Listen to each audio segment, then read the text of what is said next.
Some of the members of the church end up volunteering with our organization. Our current volunteers coordinator came to us through the church for a legal need that he had originally. So it's all part of community organizing and building organization. So we do the group educational sessions.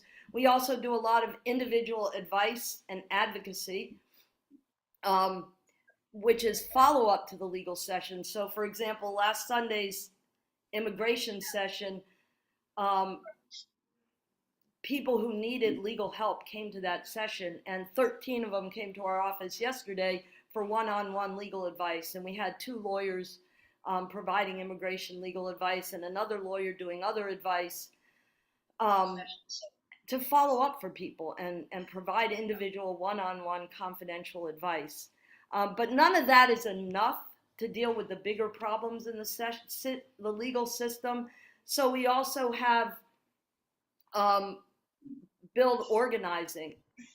We put out a national magazine. Our national magazine is The Verdict. Albert has written for that a couple of times. And The Gavel, our local newsletter.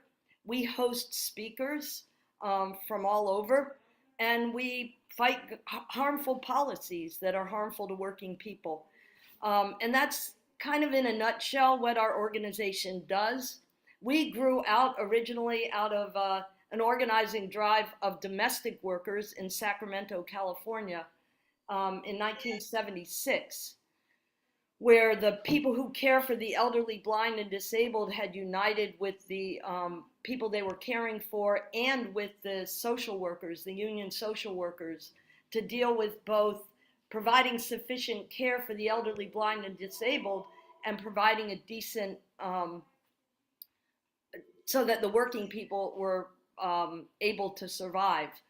And they got into a knockdown, drag out fight with the county, and some of the lawyers who were providing legal advice and helping with evictions and that sort of thing helped them with that fight, and got into a $9.4 million lawsuit. And the lawyers involved decided that the best way to be able to take on these kinds of problems was to have their own organization.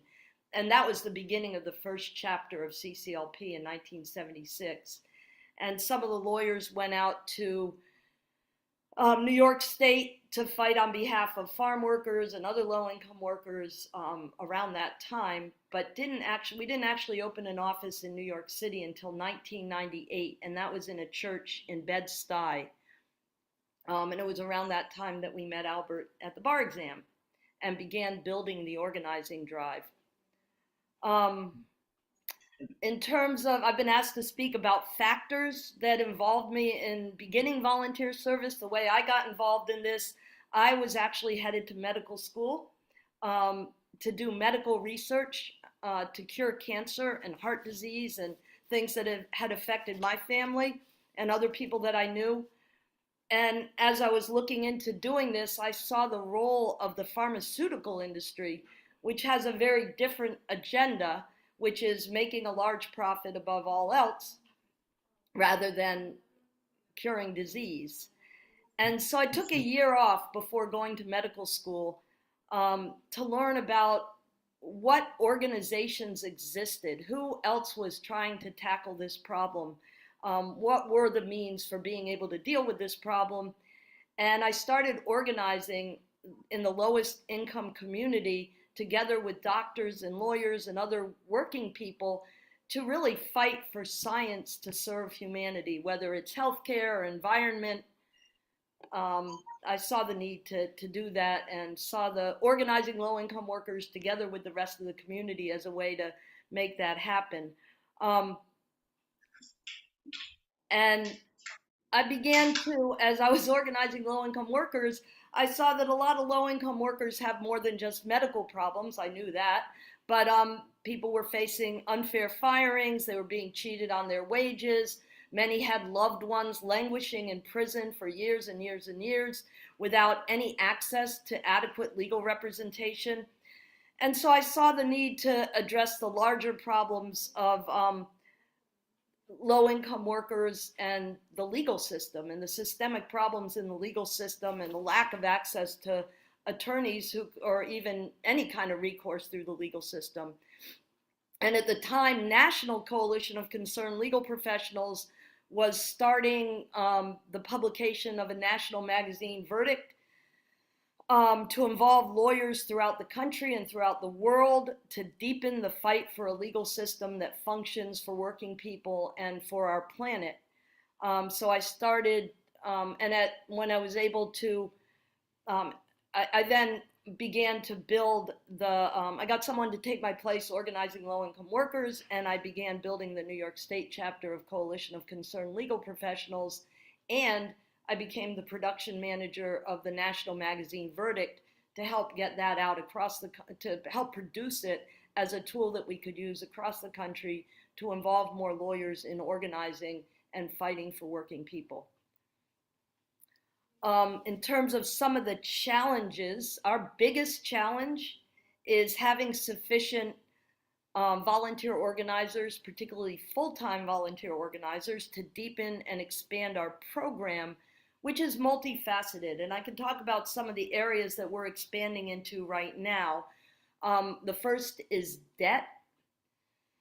Americans pay 30% of our income to pay back debt on the average, debt and interest, which is enormous. And we see the constituencies that we fight for facing credit card debt, student loan debt, and also medical debt, which is particularly onerous because people don't have access to medical insurance or any way to get medical care, particularly dental care and optical care. There are now medical credit cards available where we had someone who went to a dental office to get dental care, and they said, okay, well, we have this credit card that will pay, it was $11,000 he had to pay, and the credit card was 0% interest for the first 24 months, but if you don't pay it off in 24 months, it's 26.99% interest applied retroactively. And they send you an app where it tells you the minimum amount to pay each month, and if you pay the minimum amount, it guarantees that you won't pay off the debt in 24 months. The particular person I'm talking about paid $7,000 out of the $11,000, and then but he hadn't paid it off within 2 years, so they added on over $5,000 in the interest payments for the 2 years. And that's happening to a lot of people, not only with medical debt, but people who buy appliances and people who buy furniture. So these are areas that we've been organizing lawyers to do presentations at churches and organizations and educate people about these kinds of practices, and in some cases fight for people to come out from under that debt. 95% of people who are sued for debt, 95 to 97% don't have a lawyer, and 88% don't go to court. And they don't go to court because either they never get served with the paperwork, so don't know they need to go to court, or they get served and they look at it and it's in a different language. We have a lot of Spanish speakers here, or it's just legalese that people don't understand and are afraid of, and so then they avoid going at all. But the clincher is that 1 out of 3 people that are served and sued don't owe the money, which means it's cases that we can and have won. We've won for people who, or we've had our lawyers advise people how to proceed to get the debt eliminated. One person in particular worked at a printing company that supported us and printed our magazine, and he was sued for debt for $7,000. He never received the suit. He was never served. He didn't even know about it until they started taking money out of his paycheck. It wasn't his debt. It was somebody else with the same name. But our lawyer, the company that he worked for, said, you better go down to CCLP right away. And he did, and the lawyers walked him through vacating the default judgment. In other words, he had lost by default because he didn't show up in court because he didn't know to show up in court. So the judge said, okay, we'll throw that out now. And then that gave him an opportunity to explain his case. They dismissed it and saved him $7,000 that he didn't know. But many, many people are facing those kinds of problems and are at different stages of that, who we are fighting for and working to reach more people in that situation. Um, and that's one of the examples that we're working on, is dealing with a whole campaign around debt, reaching people who need it, reaching lawyers who can fight, and training our volunteer advocates to help people fight. Another area that we've done is in our national magazine. We write about legal recourse all over the world, all over the country. We've had lawyers and judges from all over writing for that. We had one lawyer who wrote about workers in Nigeria who were exploited by big oil that was based in the United States, and the US courts refused to hold big oil accountable. Which leads us to our basic premise, which is that we need organization, that the solution lies in building organization. And that's our focus: organizing, educating and training leadership. And we do that through everything we do. We do that through the publications. We do that through the legal work, the legal advocacy. We also do a tremendous amount of community outreach. We do speaking engagements, both in community organizations, bar associations, churches, synagogues, some in neighborhoods where there are a lot of lawyers who can then join us and help us, some in neighborhoods where there are a lot of people who need legal help, and we can then arrange to have a lawyer come speak to their membership on some area of the law that their membership is concerned about. Because we don't make up the work we do. We don't decide what people need. We meet with the organizations, we find out what their concerns are, and we organize the resources to help them fight. And we involve them in helping to organize those resources, or in any way that they're interested in helping. We also do a tremendous amount of training and political education, because our biggest focus right now, as I said, our biggest need is more full-time and part-time organizers. And that means we have to provide training and education to people who would like to learn how to fight to change the problem and don't know how, and come to us to learn. So we do a tremendous amount of education and training in that regard. And as I said, we also publish a national magazine and our newsletter, which is also part of building the organizing and deepening the ties that we have throughout the city and the state and the country. In terms of successes, I talked about some of the victories that we've had. Yesterday we had, I talked about the immigration session, the debt cases.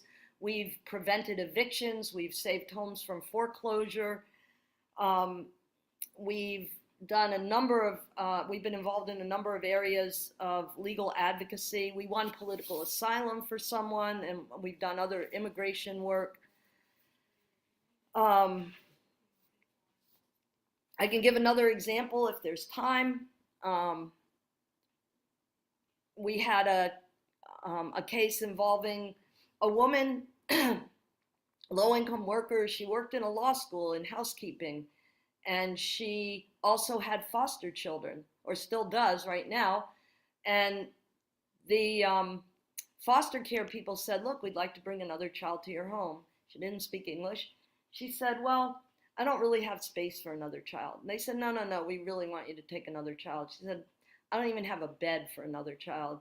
They really twisted her arm, encouraged her to take the child. She agreed.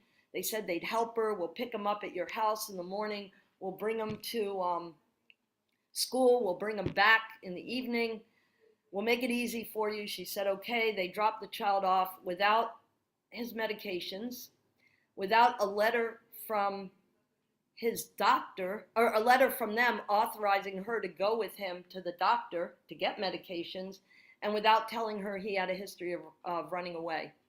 So the first day he was fine. The second day he turned violent. He destroyed her chandelier. He destroyed a PlayStation of one of the children that was also in the home, who was 18 years old. She called them and said, you need to get me a letter so I can take him to the doctor. Then when the PlayStation was destroyed, she called again. She said, look, this isn't working out. This other child has a history of being in a gang. Something terrible is going to happen. I'm really worried about this. cannot bring this child back to my home. And they said, okay, we won't. So that day, her father was sick. She went with him to the hospital.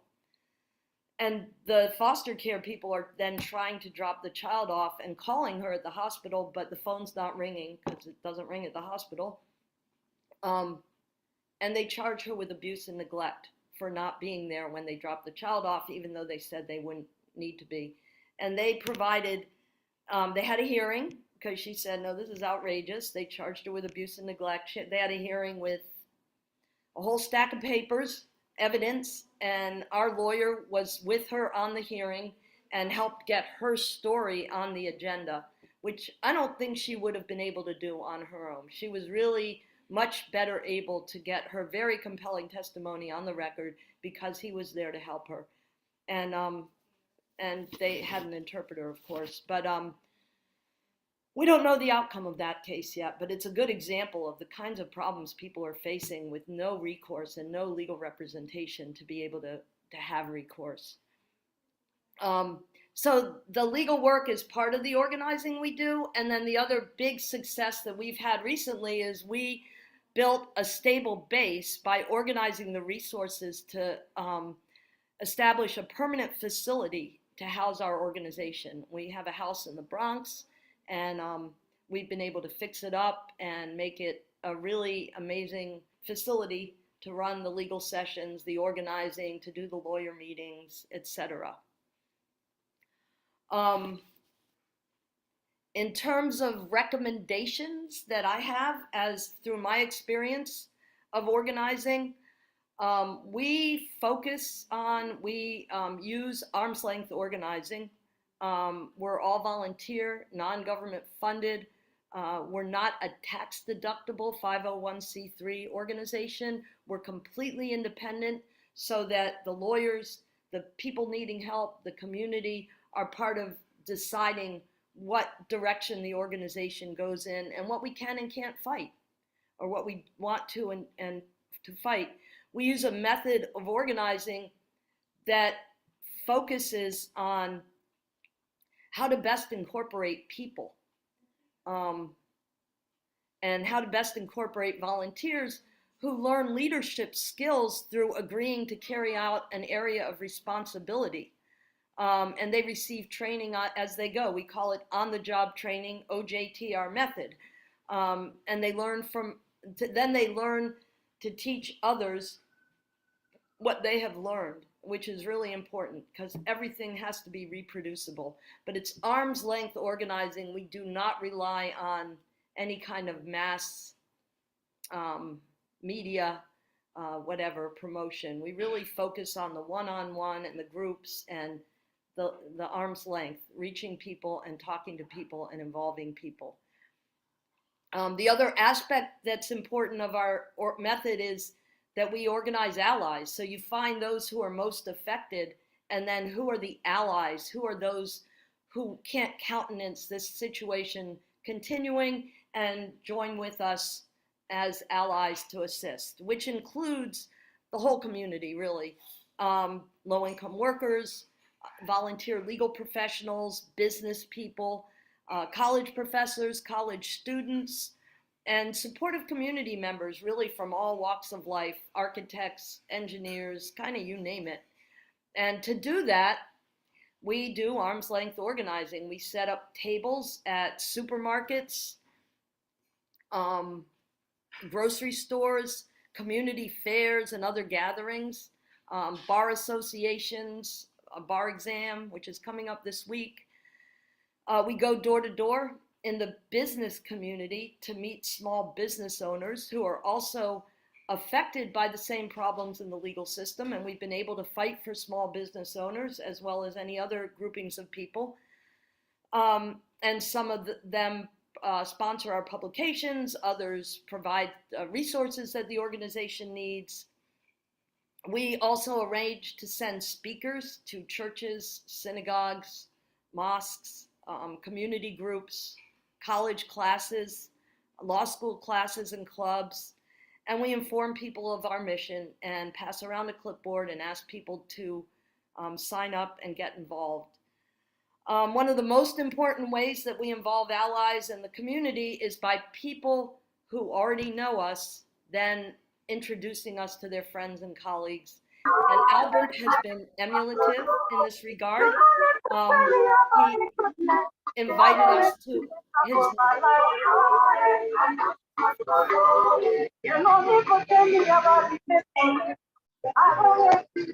he invited us to his New Year's Eve party one year, and we met several people there. He's held office meetings in his office where we've been able to speak. He's introduced unions that we've now had long-standing ties with. Is there a background music or? Okay, I'm Mr. Asong Raymond from Cameroon. What's that? Mr. Asong Lefe Raymond from Cameroon.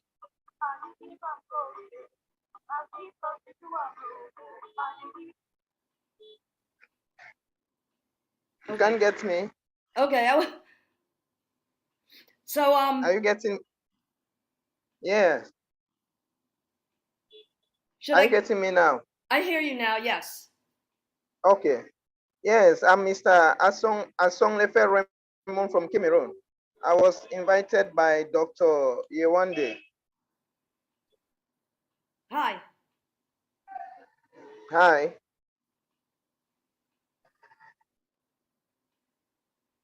I don't think she connected. I don't think you connected.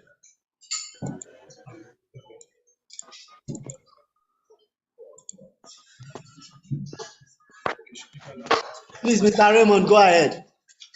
Yes, sir. So I'm glad to be with you people. It's my first time.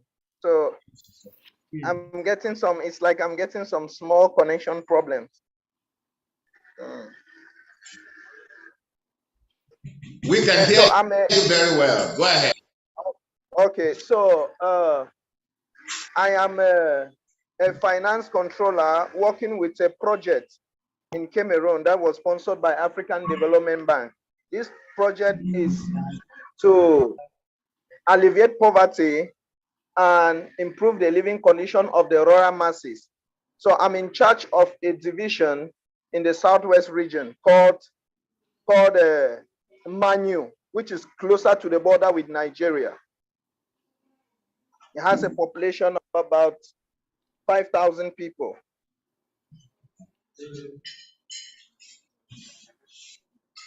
Go ahead. Hello. Hello. Go ahead, we can hear you, please. Go ahead. Okay. What is the question? Ask your question. Yeah. So I am glad. I want to find out what this NGO is all about and what it would take me to do, what it would take me to be able to develop it here in our own country so that our people too can benefit. I'm going to answer that. Can you hear me, sir? Hello? Can you hear me? Hello? Mr. Raymond. It's offline. Can you hear me?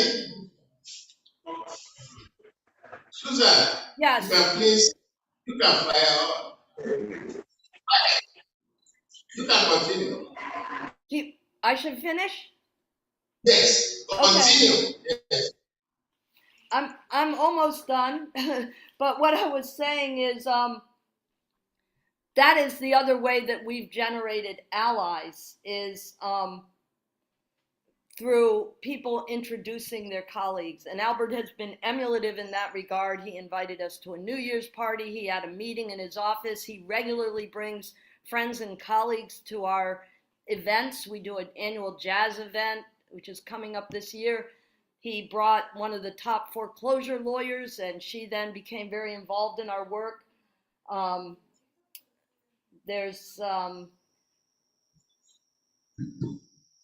He invited us to a New Year's party. There are a number of ways that, and he's introduced us to the unions. who have been supporting us to this day and participating. And even some of the names I saw on the list of people who are at the conference have come to some of our events. So I appreciate that. But that's what I have to say. I'm interested in answering questions if anyone has them. And I want to thank you again for inviting me to be here today. Yeah, I'm getting you now. Thank you for a wonderful presentation. Let's give a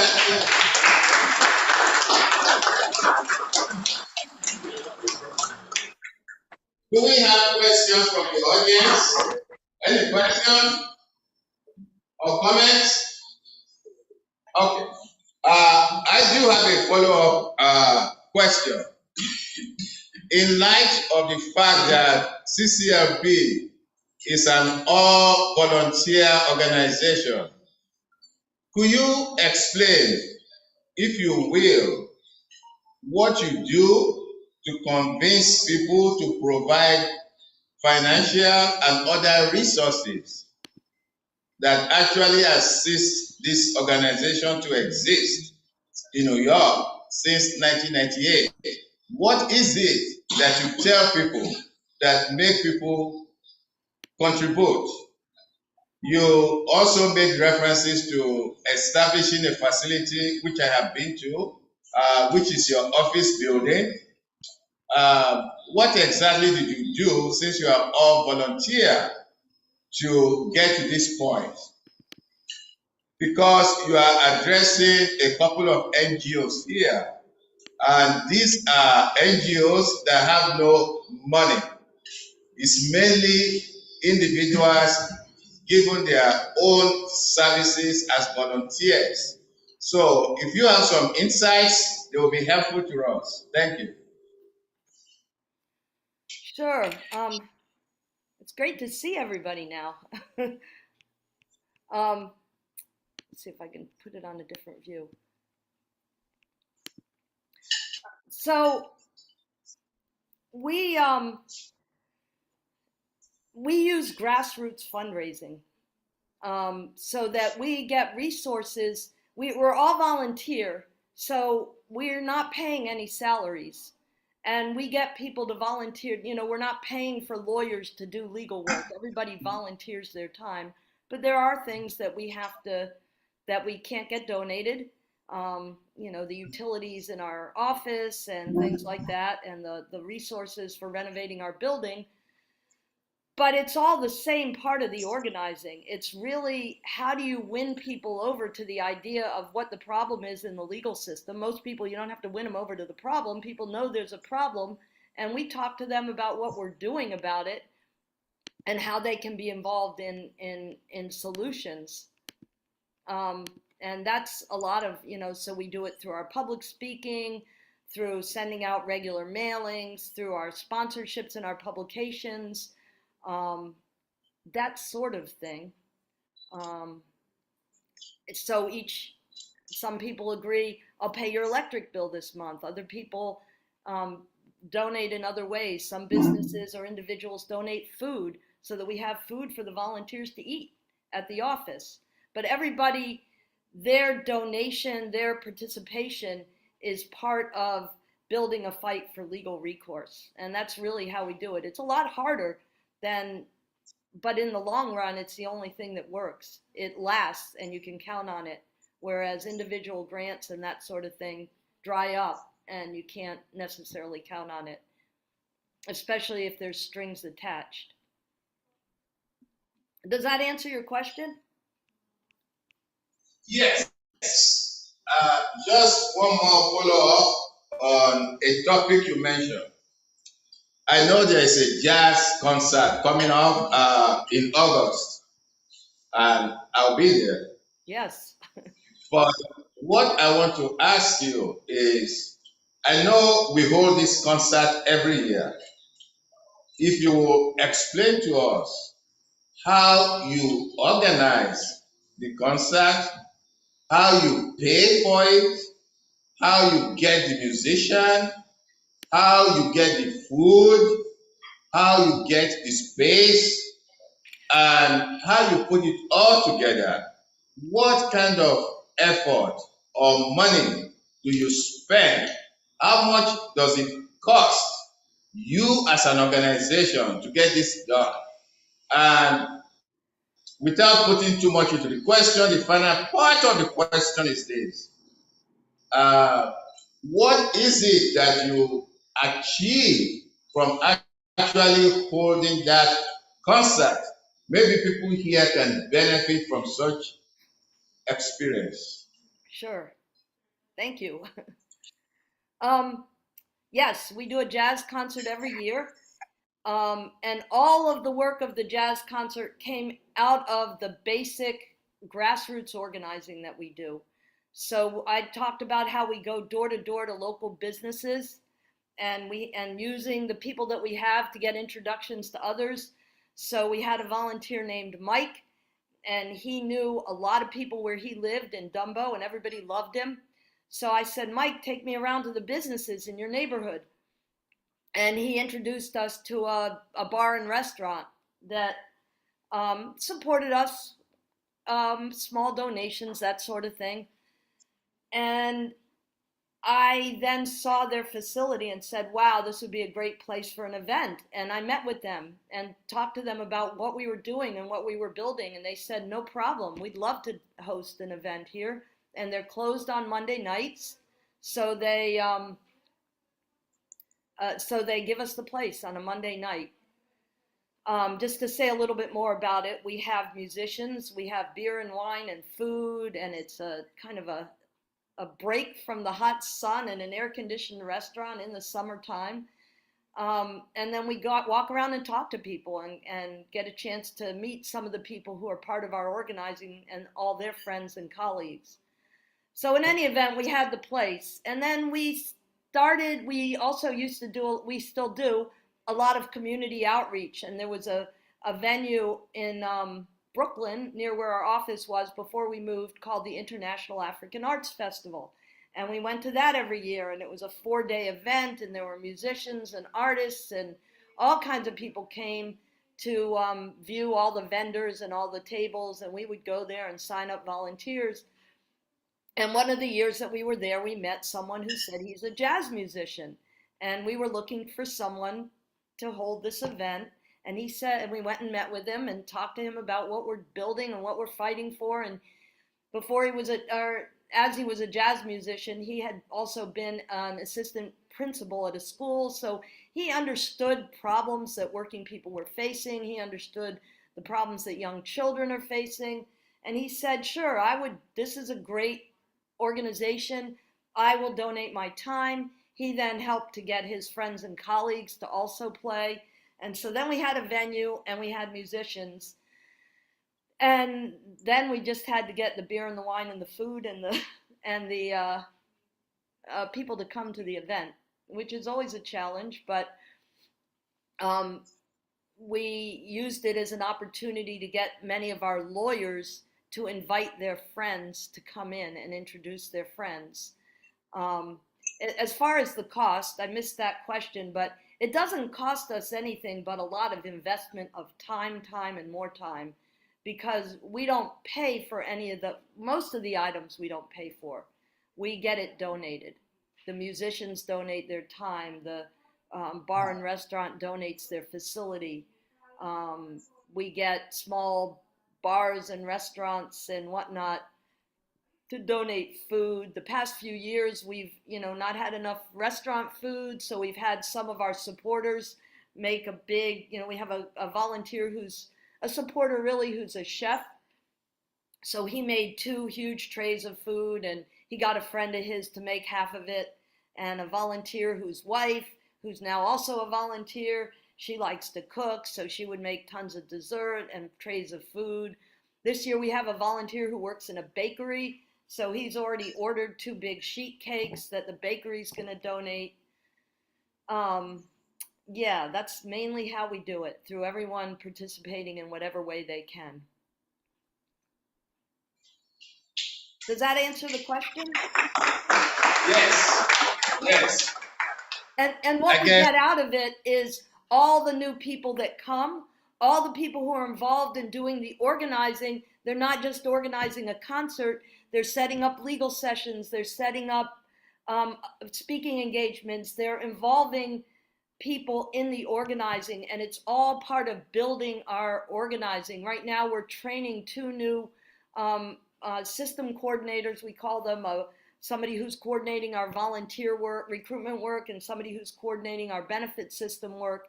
And through that, we're also reaching people to come and participate in the concert. Can you just speak somewhat on some of the activities you have done outside the United States? I know you've been to a few places and the organization has engaged in some activities in the Caribbean. Address that in the Caribbean, Yes. well, in Cuba.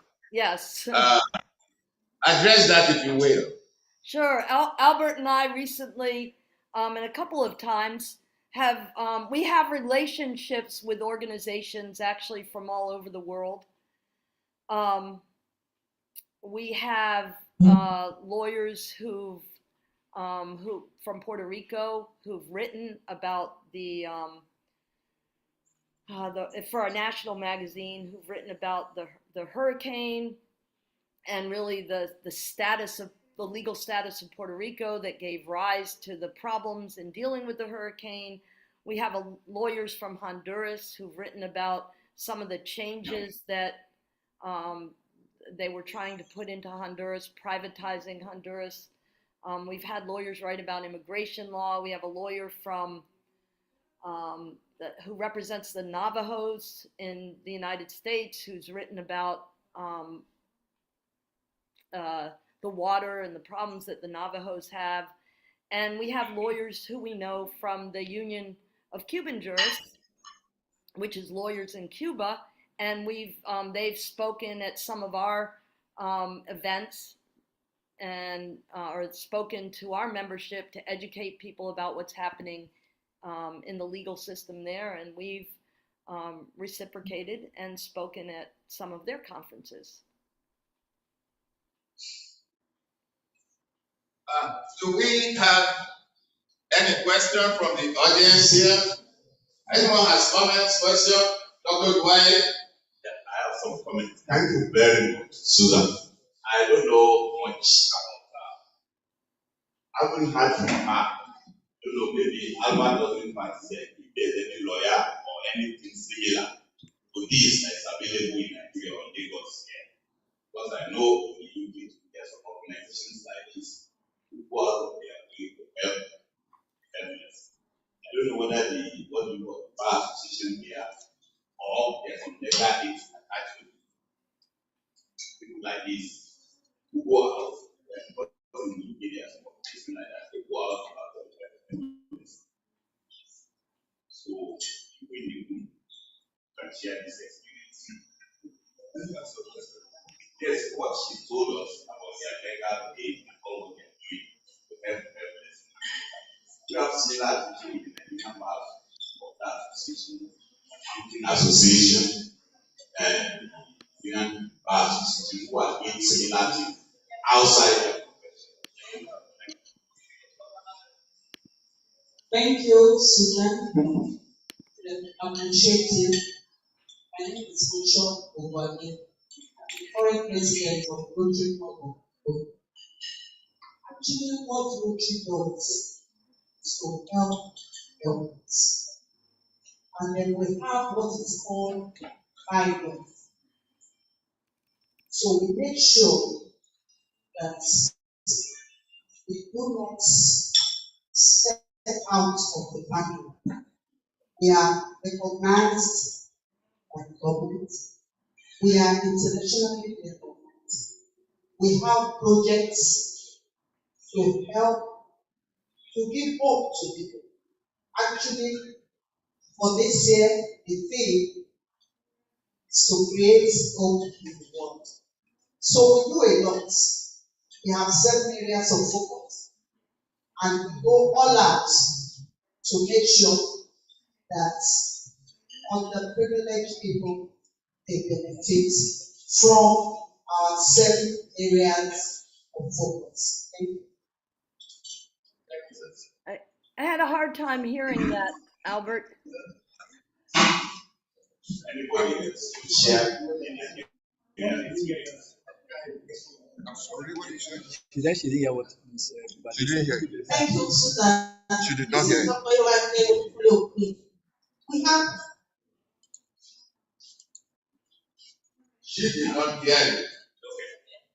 You want to repeat or want to summarize? Yes. My question, Susan, are you hearing me and the audience? What I said is that all what you told us your experience. Susan, Yes. Susan, are you Yes. hearing me? Yes. I commend you for all your effort in the New York State. I remember I met you one of the SCF for Thank you. came to SCF. I'm asking our audience in the room here whether there are similar things being done by the Nigerian Bar Association, the Accounting Society, and the current president of Rotary Club, ODUWAIYE, was able to share our own experience of what their Rotary Club is doing for the helpless in the society of Lagos. I want to find out from the audience if there are similar things that you might hear, similar to what Susan and our organization are doing in New York. Okay. Do we have any other comments? Yeah. Oh, sorry. Thank you, Susan. We have NYC, Legal Head Nigeria, NYC National Youth Service Corps. They are fresh graduates that are internship. They have been trained to I'm having trouble take leadership position breaking up, and Albert. get employment opportunities in Nigeria. We have NYC with similar projects working over there. Thank you. Susan. Yes. Hello? Yes.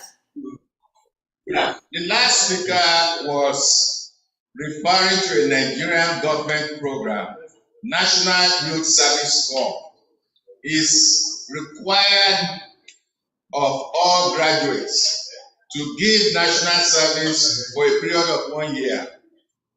And she was just saying, students of that program who happen to have studied law, they do give volunteer or services to assist underprivileged people. Uh-huh. That's what, yes, Okay. yes. Do we have any other question? No. Well, I want to thank you again for coming. It's been very helpful, and we are grateful that you volunteered your time. So enjoy your morning, go back to your business, and I'll see you soon. Okay. Thank you. Thank you so much for having me.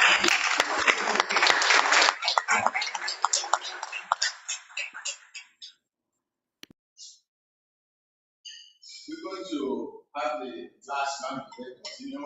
Well, I get the next week. Okay? So somebody was saying something.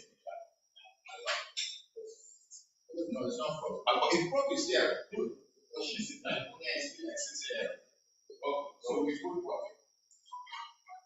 Well, I will have the pleasure again of introducing Professor Adebayo Rahim. He's the founder and CEO of Aisha Nana College of Education in Ilorin, Kwara State. He's also the owner of Aisha Nana Medical Group. I have been privileged to know him for a few years, and he has been a very strong supporter of SAOM.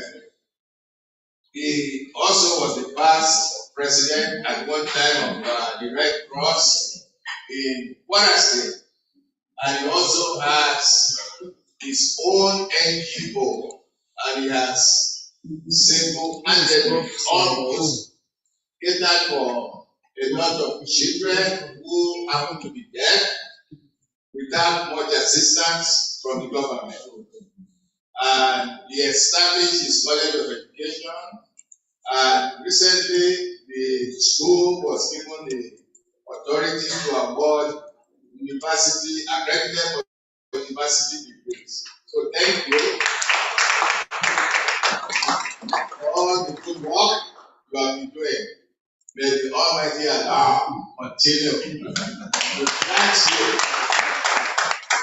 courage and strength to keep doing the good job.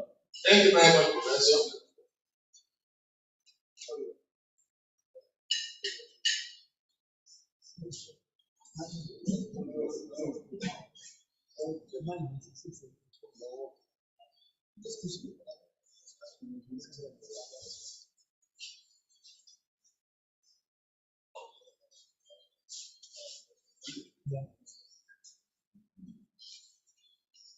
Good afternoon, my people. All the boss of that. My name is Professor Rahim Adebayo Isa. I reside in Ilorin.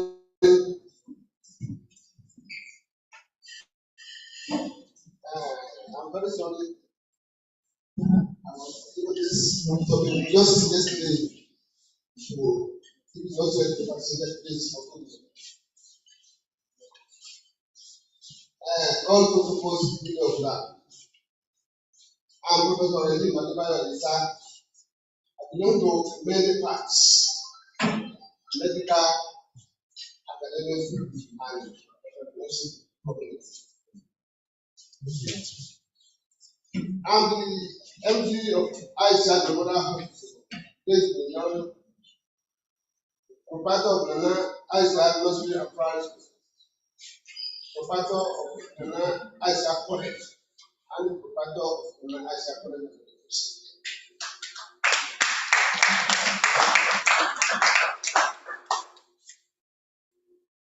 I am the MD of Eastward Pharmaceutical Store. At the same time, I own my personal Ryan and ICA Foundation. All are based in my community. I'm a community man. My friends, I tried to come to the US, but I was pulled back to stay in my community.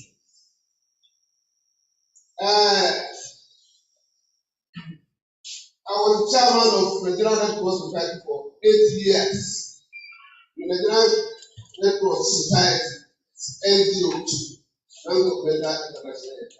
International. I was the chairman for 8 years. I want you to get me right. All what I'm trying to say is to let you know where we are going about NGOs in Nigeria.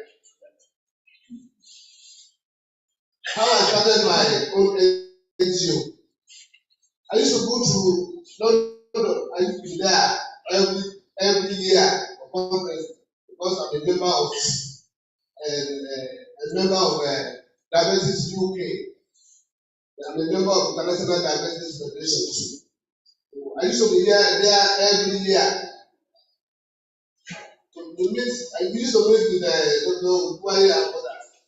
He had one friend there, called Dr. Joe is now an associate professor in East London University. And got there, he had a research on diabetes. He chose my student and College of Education. We got about 2,000 volunteers there. They were all tested and everything was done at that time. And he opened my brain at that time. Why did this establishment? You can easily establish an NGO. That's how I started.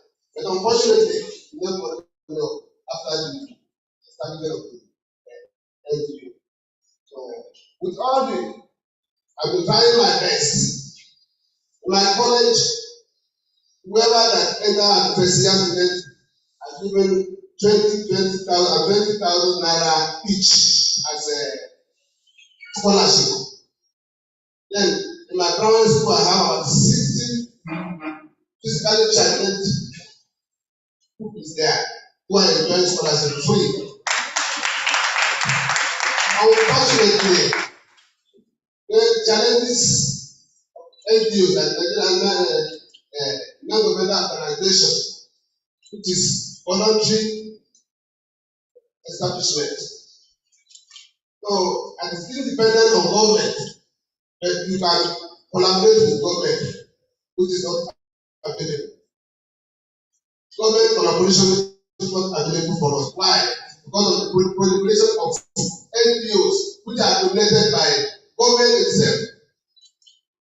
You can hear one of the governor of Parasite of Lagos and others, they are all having NGOs, so they dominate. That's why all of us that are very small NGOs, we have no way. By the time you go there, ask for a grant or whatever, they have dominated, they are there already. It was very, very uneasy for us to get funding. That's one of the challenges that we have. Non-funding and non-continuous. Non-funding and non-continuous funding.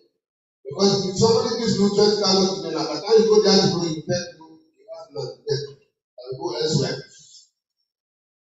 There was a time, when I was chairman of the National Council, we tried to penetrate government by all means. Then Olaf was there. We tried all means. We were not even tricks. We didn't penetrate them. We used all measures. No, the uppermost level were not accepted as NGO, which is international organization, which is the General Red Cross Society. Talk less of the European president, which is no NGO. To penetrate them was not easy for us. That is because of non-funding. At the same time, among the challenges of the NGOs in Nigeria, my little experience, have lack of sufficient and non-continuous funding, have lack of networking. In this way, most of us don't have upgrade technologies to network so as to know where to go and how to go there. And most of us, we don't connect with others. I think that is connection between NGOs that are better for us. There's no electoral network. At the same time, the insecurity causes problem for us generally. I remember there was a time we were going to Kogi, there's a hope. This organization was going to Kogi at that time. When was that? Oguri. Oguri Magongo. We were almost kidnapped. Yes. Yes. We were, the insecurity problem is there too. So, at the same time, we have cultural animosity. That is, some cultures may not accept us. We tell you don't accept we are challenged with religious, ethnicity, and political whatever. We tell you belong to National Party of Nigeria, so that's why I cannot accept it. Go and beg for money there, they tell you, no, APC is not they don't give you money. So these are challenges we have. At the same time, we have poor governance. What I mean by poor governance is that the NGOs are supposed to form board to be ruling the organization. Instead, you single-handedly do whatever, all the work of the NGO instead of giving our work in board. So there's no governance establishment of NGOs. Generally, saying generally.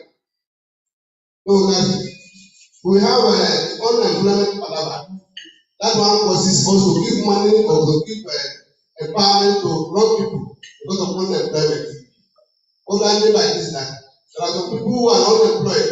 They will come and voice results for you and other things. They give you wrong data about themselves. Unfortunately, after you give the money out, I say I give the money to very wrong hand. Which is, I think that is the truth.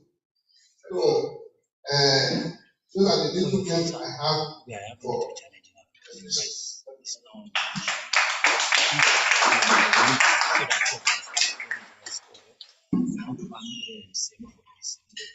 Do we have questions, Professor? Professor?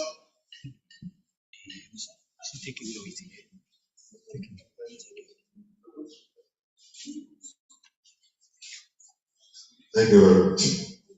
The name is Dr. Professor, I greet you.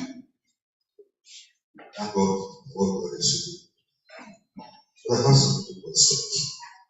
Not long ago, we were discussing with, as you know, this NGO thing. Then he asked me, he said, John, is it NGO or NPO? I said, what is NPO? He said, NGO is non-government organization. But he think that thing should be called non-profitable or profit-making organization. And a lot of NGOs have come to see, we discovered that they are not helping people. They come without transparency. They come with a hidden agenda. End of the day, they are profiting into their pockets, not actually helping people. So that makes it very difficult for us to look at NGO and think that we are getting a good result. How do you think that can be addressed? Because with most NGOs who are coming out to say they are helping people, there's no transparency, there's no trust. That makes it very difficult. Professor, before you answer the question, I did forget to say this because most of us know previous speakers. Can you please introduce yourself? At least you go for all previous speakers. Oh, you did? What's his name? Oh, I'm sorry. John Bello. Yes. Okay. John Bello. Professor, just give me a second. Give me a second. I've known John Bello since 1972. We all have that connection. John and I went to Cambridge and Stratford College in London. By the way, he's also a graduate of that school. So a lot of what you are referring to, John knows very well. You have to floor, sir.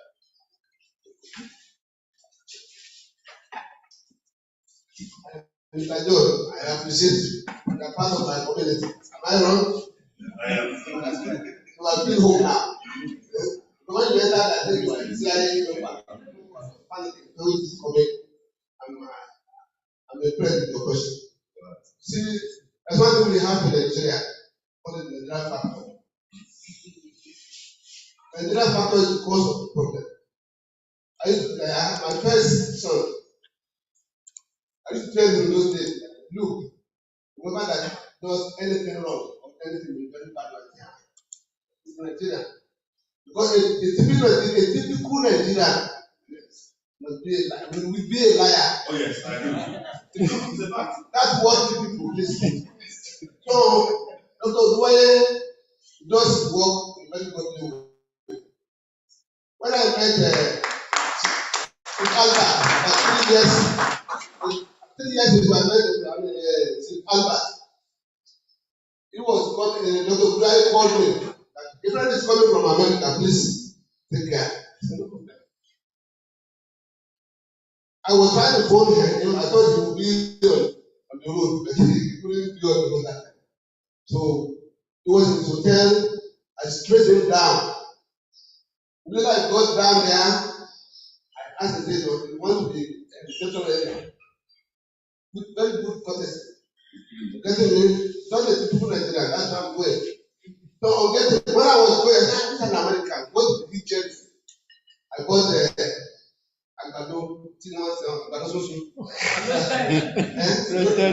roasted corn. I bought 4. Look, I know this man will tell us.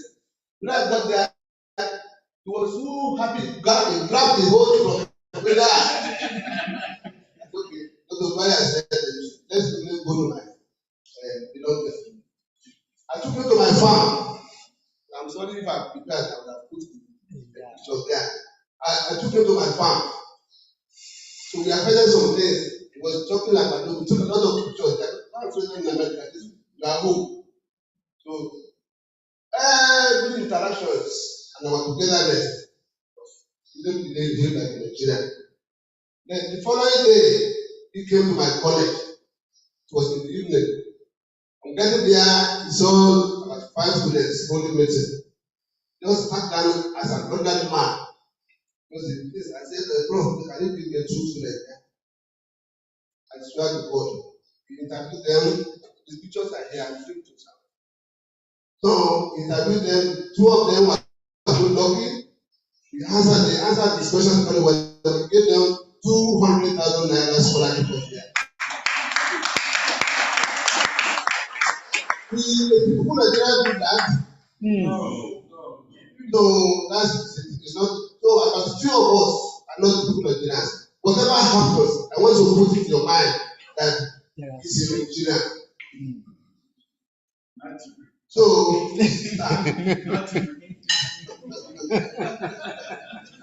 so that is, I think I've answered your question. So how do we address the issue of Nigeria? Of the two people Nigeria. We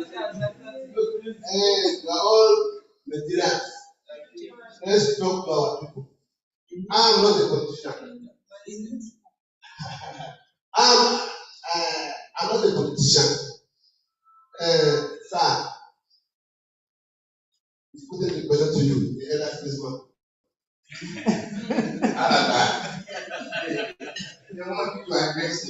What was the question again? How do we solve the problem of Nigeria? Ọlọ́run láàbì.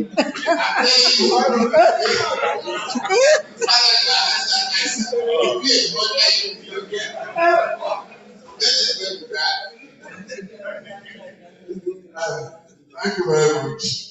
Solving the problems of Nigeria, you also know that it's multifaceted. It's not one. So many. And actually, what is wrong is not really Nigerians, but the system. The system has been there for long. Those who are young, once they join, they become the same. Whether in politics or even civil service. They are looking at some people that are doing corruption and all those things. When they get there, they do this. So it's a system. Until either the constitution or the politics is made on attractive, people will see they will be doing the same. So you cannot get a different result when you do one thing or the same. That's the problem. Thank you.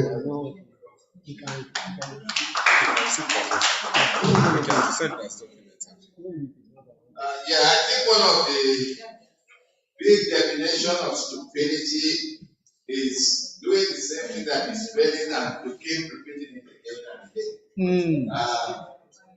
But I have very strong faith that God at some point will help us to turn this country around. Amen.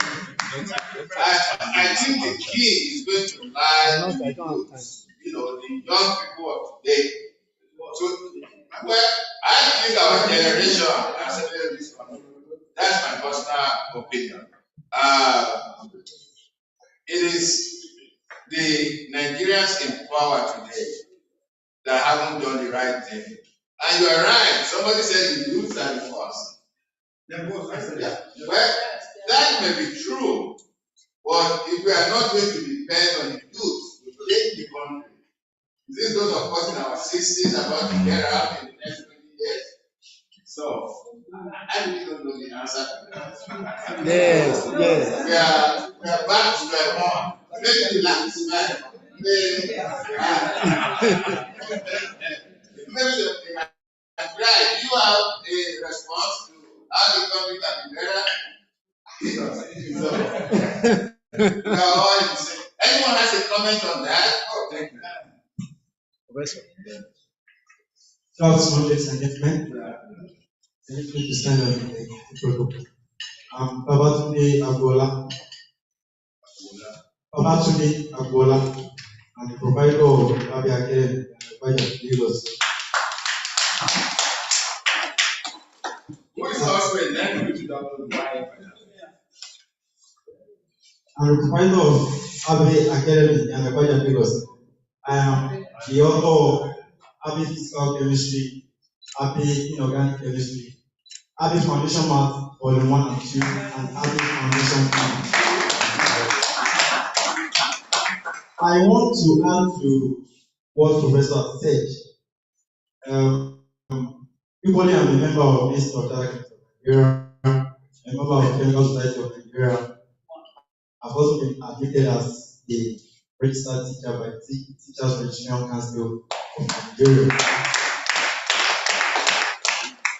My books are participated in the University of Lagos, University of Ibadan, University of Ilorin, Bafemi Awolowo University, University of Abuja, and many more. In our school, what we do basically, I want to ask what Professor said. In our community, as you know, we have more than 100 million poor people in Nigeria.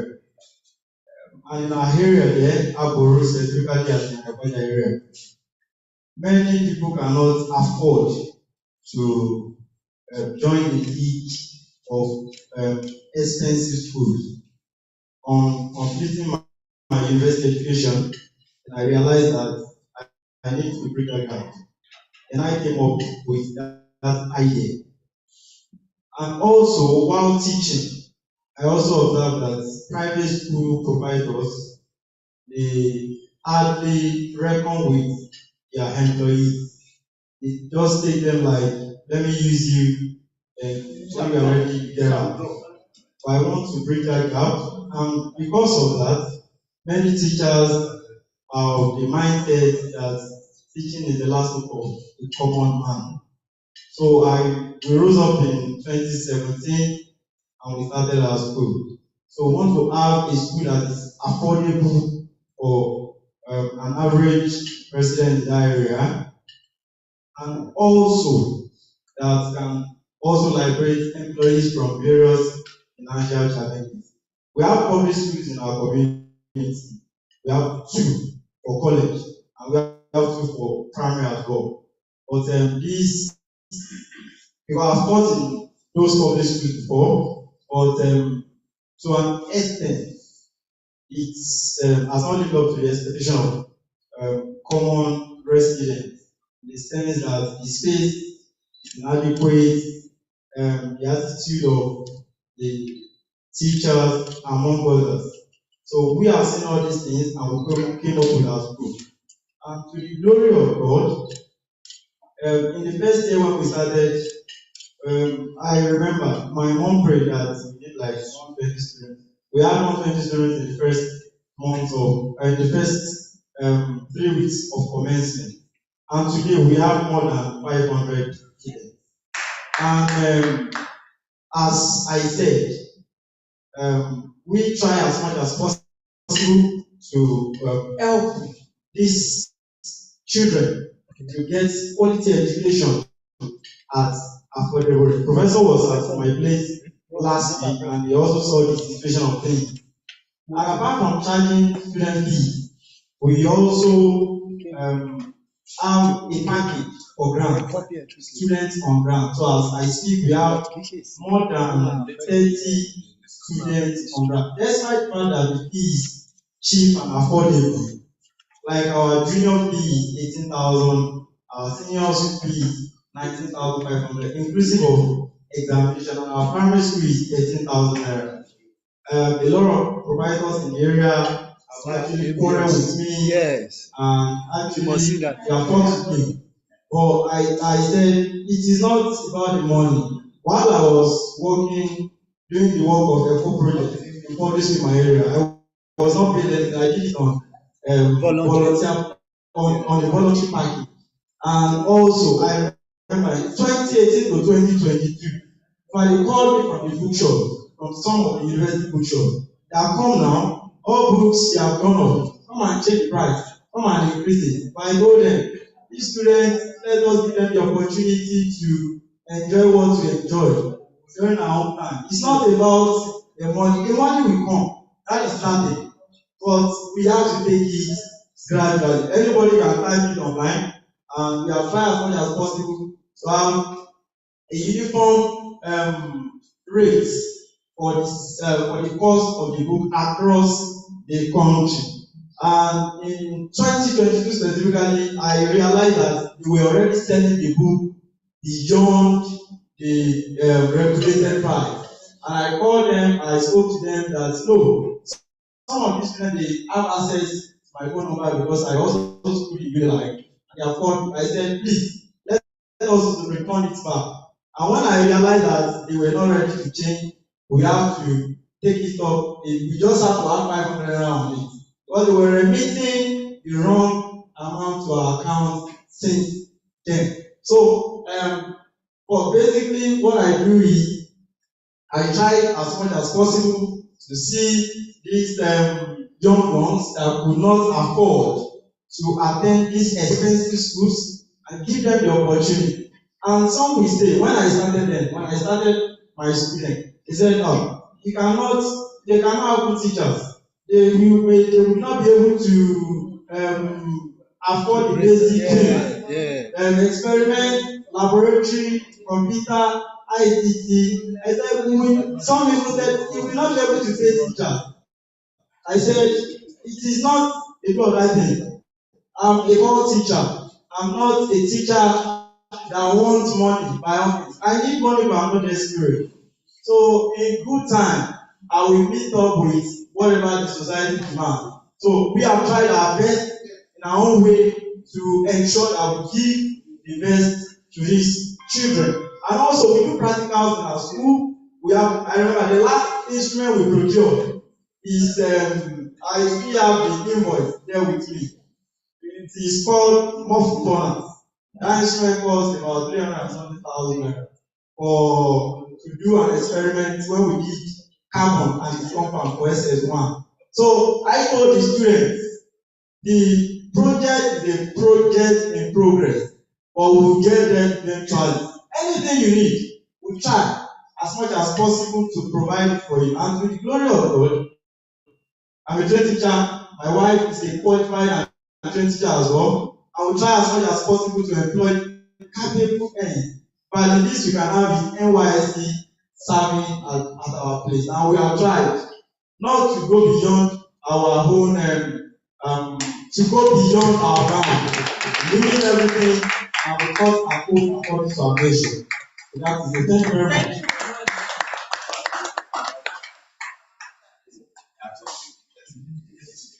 Thank you very much, young man.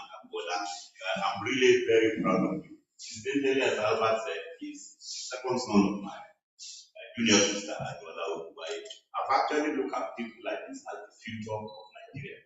Everything is not money. In fact, in the UK, for a year, I was working free as a doctor in Guy's Hospital. So it's nothing new. We all have to give back. I remember when we were in university, you remember those of us who are saying, maybe in those days, how much would be tuition free? The only thing was just accommodation. So we need to look back and give something back to these youth. All these youth who are going about, we can turn their future into something. In this kind of example, I'm really proud of you and God bless you. Thank you. Let's give the young man a hand of applause.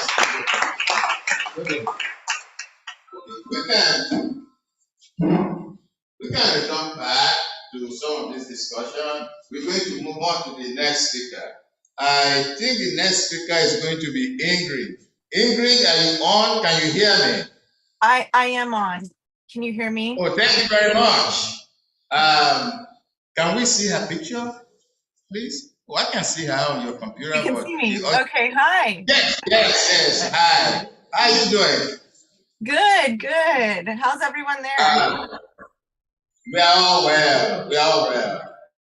It's a pleasure to see you again. I met Ingrid very recently in Havana, Cuba, on a trip, probably 6-8 weeks ago.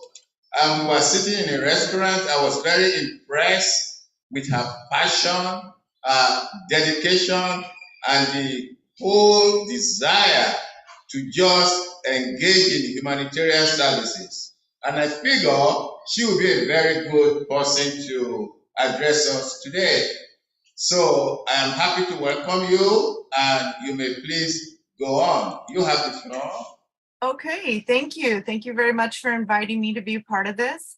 So I think you asked me, Albert, to just, speak to some of my understanding and of organizational methodology. So that's what I I want to speak to. Let me start with a little background. I started volunteering in 2006 with an organization of physicians based in the San Francisco Bay Area of California, who created an organization to take on the challenges they face in being able to practice medicine according to their ethics in the context of what has become the US medical industry. And I then became a full-time volunteer organizer in 2007 with a self-help association of low-income service workers.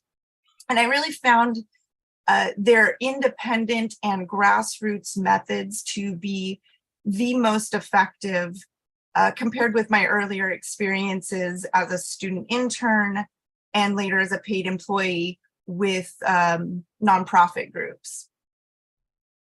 So currently I'm the operations manager with Coalition of Concerned Legal Professionals in Sacramento, California. And CCLP members are fighting for legal recourse for low-income workers and others that cannot afford the high costs of legal services. Just to give you an example, here in Sacramento, for an hour consultation with an attorney, you're spending no less than $300, usually in the range of $300 to $500 for a consultation. And of course, to resolve legal matters requires much more than just the advice itself or just the consultation usually. So we partner with organizations with memberships of domestic, seasonal, and service workers and farm workers. And at times we extend our free of charge legal benefit programs to members of congregations of churches and other religious institutions, as well as community organizations. And just to give you an idea of some of the cases that we see, currently we're seeing a huge upsurge in landlord-tenant issues. So many people who are receiving eviction notices, they don't know how to respond. 55% of the adults in the United States read at a 5th grade reading level. So that is at the age, something equivalent to 11 years of age. And therefore, when you receive a summons, a court summons, an eviction notice, it could be a overwhelming and daunting task for anybody, but certainly if you have a low literacy rate, that makes it even more difficult. We just recently assisted a 7-year-old woman who, in staving off an eviction, she was about to be kicked to the curb, and we were able to keep her in her house. We see wage theft as also a huge pattern of problems in our community. Wage theft amounts to $50 billion a year in the US alone. And we have recently, assisted a group of workers who were not paid for the work that they performed shoveling snow earlier this year. So these are examples of patterns of problems in our community that they can't be solved by the individual alone or on an individual basis. They are systemic problems. So what CCLP does is it combines traditional labor, community, and political organizing techniques. And this is a very effective approach. We're not a legal clinic that only deals with individual cases as individual problems. CCLP understands for every person who seeks our assistance, there's at least 100 more who share the same problem due to being low-income workers. So CCLP is it's an organizing drive and involves all sectors of the community toward finding solutions. And really, as the way how I see it, the US legal system doesn't function for the vast majority of the population. And so solutions to this reality, they don't lie within the courts themselves. Rather, what we do is we use the law the courts, the use of lawsuits, these can serve as a set of tactics that are available to be employed within a larger strategy for change. And to approach the law from that vantage point really requires building organization that can develop strategy and tactics plan of action. So we set our goals and then proceed to organize the resources and allies to be able to carry it out.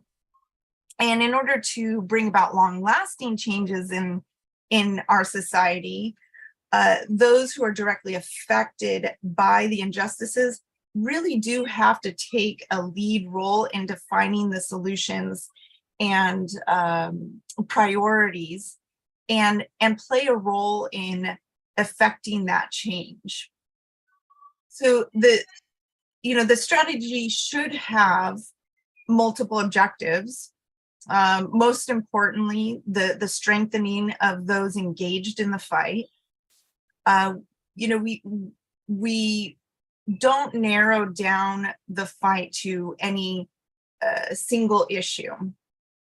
So our self-help program of pro bono legal advice also consists of information and advocacy and unites members of the legal profession with the community.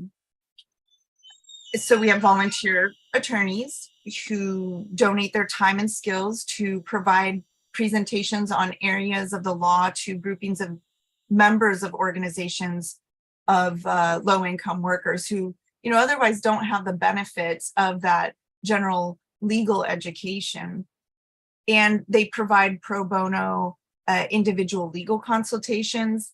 And you remember earlier I said, consultation alone isn't usually going to solve a legal concern that arises, but the way that we organize it, the legal consultations are aided by lay volunteer advocates. And what makes this methodology successful is that everyone is asked to participate to the greatest extent possible. And this definitely includes the recipients of the legal benefit program. So, when I think of what does it mean to be community-based, I know that's a point of discussion for this conference. I want to give an example of what I see as not being community-based from my time as a college student intern assigned to a nonprofit in a very low-income neighborhood. I learned that the organization mostly wrote grants to get funding for their paid staff. And I was the only unpaid staff member. And they were raising money for serving an impoverished community. And I didn't see this was not effective. I didn't see this as effective because it meant that decisions about the resources and programs were not being decided by the very people that the programs were intended to aid. And there's a real disconnect there. So I saw very clearly this disconnection between the good intentions of staff members and what the community members said that they truly needed. They simply didn't have the ability to they being the people of the community, to put the bread and butter concerns plaguing this community on the agenda. And it's really the very people that are lacking solutions to their problems who are in the best position to put those important matters on the agenda and take actions toward material solutions. And when given a leadership platform through which to do that, people do make that possible. They do bring it to fruition. So Sacramento CCLP, Coalition of Concerned Legal Professionals, really has a broad range of participants. This is also something that I see is absolutely necessary in any community based effort. And we have both individuals and institutions that are regular participants in our program. You know, the laws, they impact people's day-to-day lives in so many ways. We've had everybody from, you know, business owners and to low-income workers who make requests for legal advice. We've had legal secretaries and law students make requests for assistance through our program. We've conducted Know Your Law sessions for small business associations and churches. And we seek to establish an ongoing relationship with these organizations and institutions, such as incorporating them in ways that they can be involved, like donating the use of space for at a church or a union hall for a CCLP function, or sponsoring our work in some way. And in the process, we learn more about the conditions and concerns of their constituencies. And then we can offer general legal education on topics of interest to their members. And in this way, we're really, truly building a community effort. So to be community-based is absolutely necessary to do what you say you're going to do. I mentioned that we invite attorneys to come in and provide individual legal consultations, and that they're aided by lay volunteer advocates. We call these legal advice sessions. We do these at least three times a month. And it's a very effective means by which we find out what are the problems that people are facing in the community, and what are the things that could be obstacles to somebody pursuing the legal recourse that they're entitled to and that they're due. And a lot of times those obstacles are not specifically legal concerns. For a lot of people coming our way, we sit down with them and do an intake and find out they hear what, who, what, where, when, why, and how of their situation, surrounding their legal requests. And oftentimes we find that they don't have enough money to put gas in their vehicle or get transportation to the courthouse. They're struggling between putting food on the table or making sure that they can keep the lights on in their house. So these are real material obstacles to somebody being able to pursue the legal recourse that they may otherwise have. And so the lay advocate is there when the attorney is providing the legal advice. They're assisting the person requesting the legal advice in taking copious notes on what the attorney is saying. And then everybody's working out a plan of action to be able to eliminate anything that would be standing in the way.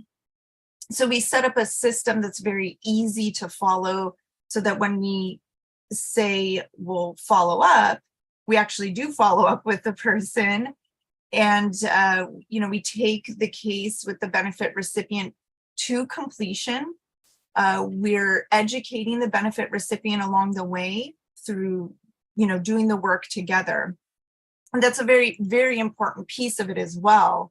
That the person is empowered in the process to take action, and then to turn around and be able to assist the next person who might have a similar problem that they've had.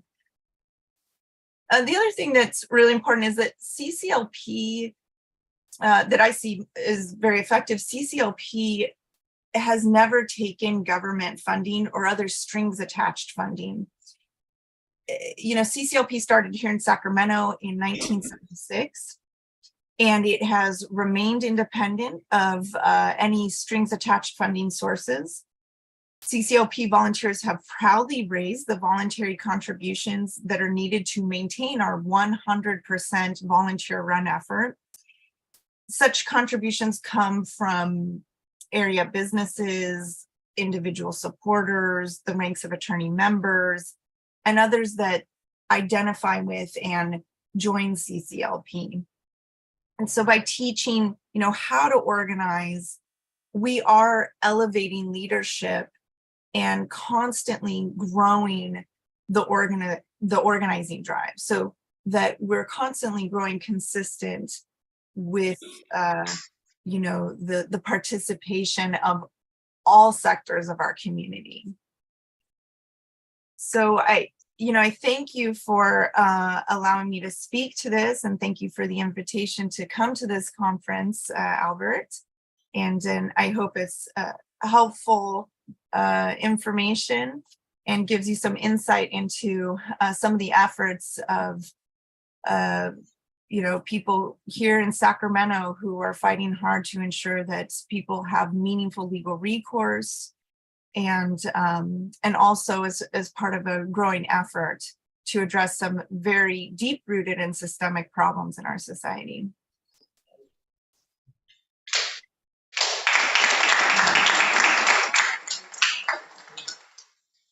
Thank you very much, Ingrid. Does anyone have a question?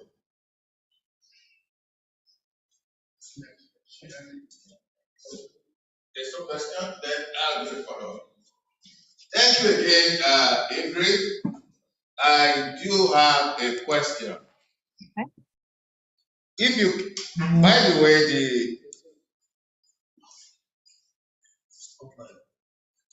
I'm sorry. Okay. The audience, as soon as we finish, mandated me to ask you a question.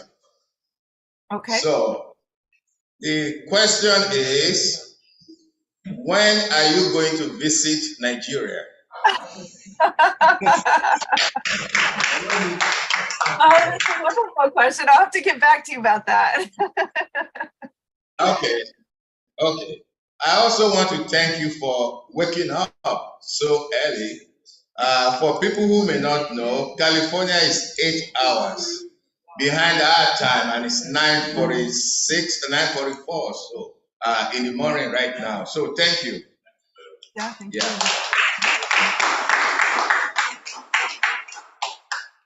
I just want to ask you a personal question. What is it in life, or what kind of life experience did you have that motivated you to pick up an assignment that pays no salary? Well, I don't think anybody, I certainly didn't think, what I want to do when I grow up is work very hard for no pay. So that wasn't part of my plan. But you start to learn things about the world. And I think I have many, I can think of many experiences that I've had, and really going back to childhood, where I saw injustice, and the response was always very insufficient. There was always a very insufficient explanation to me as to why that injustice was allowed to exist. As an example, as a young adult, as I mentioned, I lived in San Francisco at the time, and I remember taking the mass transit system there and stepping over an individual to be able to come out of the subway onto the street, and clearly that person had been spending the night there. And I thought, I come up above ground, and here's this, I don't know, thousands of square feet of a building that's left empty. And it just, there's no rationale for that. I can't justify that. I can't say that that's an excusable thing, particularly sitting in the country that I'm in with as many resources as we have available. So I had many experiences like that, where again, the answer just because, or blaming it on the individual, really never sat with me as a sufficient explanation as to why we allow this to occur.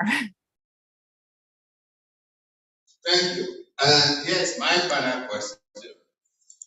Can you tell us one pleasant surprise that came to you after you assumed this job? A pleasant surprise that came to me after becoming an organizer? Correct. Oh, Albert, you asked very interesting questions. A pleasant surprise. You know, I think that I did not expect to learn as much as I have. And I did not think I would, I didn't expect to be in a position where I'm constantly learning new things and meeting new people. I think that's the most pleasant surprise, is that I've had the opportunity to meet people from all over the world, case in point, and also to share with many of those people very common concerns, and also learn a wide variety of skills that I don't think I would have been encouraged to learn had I taken a traditional path toward, you know, I don't know, a traditional career of sorts. Well, thank you very much, Ingrid. It's a pleasure to have you. We are deeply grateful to you. Enjoy your morning, and we shall catch up with you later on. Thanks. Okay, thank you so much. Thank you, everyone. Enjoy your conference. You're welcome. Take care. All right. Bye. Last time?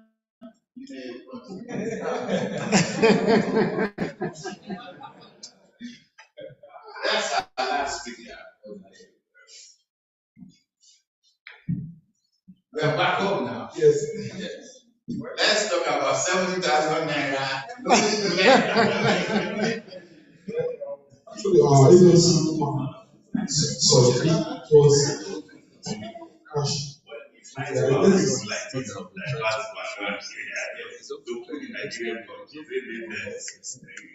issue of my phone is equipment was selected. It's on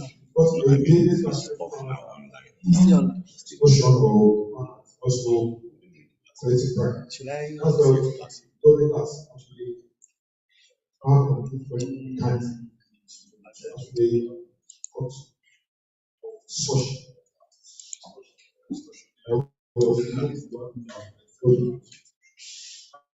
Issue of she said science to see someone said